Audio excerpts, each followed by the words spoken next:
Hi everyone, Joe here from ElitePodcasts-dot-net. This podcast delivers fully human content, crafted for your ears and delivered through AI voice technology. Let's dive in. As a reminder, everything in this podcast I speak of is in one way or another geared towards getting more listeners for your show. Today we're talking about emails and newsletters for your podcast.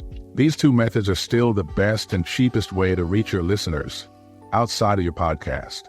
If you are not at least sending an email when a new episode publishes, ask yourself why. Clarify an email versus newsletter. Let's clarify the difference between an email and a newsletter. An email can be simple and direct, like a new episode alert. A newsletter, however, is like an email on steroids. It's more detailed, structured, and often includes rich content like articles, images, or even event schedules. Collecting email addresses.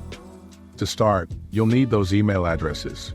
You can ask listeners to email you directly, add an email capture form on your podcast website, or even host a giveaway where entry requires an email address. Remember, transparency is key.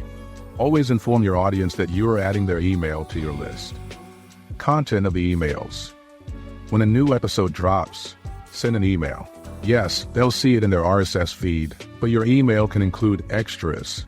Think episode outlines, photos, or links to other platforms.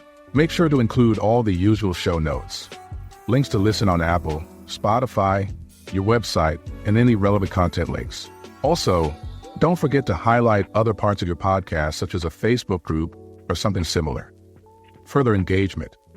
Once you've mastered the new episode email, consider sending a teaser for the upcoming episode or additional content related to your last show.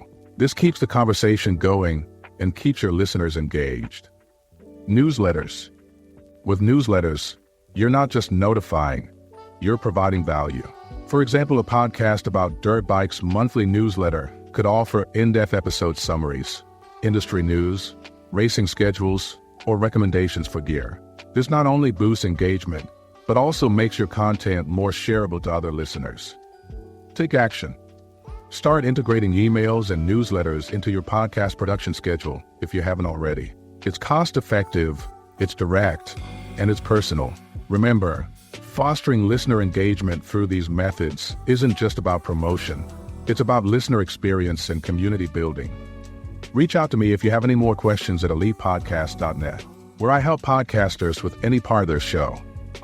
The website. You can schedule a free 15-minute call to discuss anything podcasting. Thanks for tuning into this episode. Share your thoughts or questions by emailing me. You'll find the link in the show notes. Subscribe and share this show with others. Don't forget to check out the listening page at ElitePodcasts-dot-net/listening. Here, you will learn about some great podcasts. If you think your podcast, with at least 7 episodes, deserves a spot there, send me your link.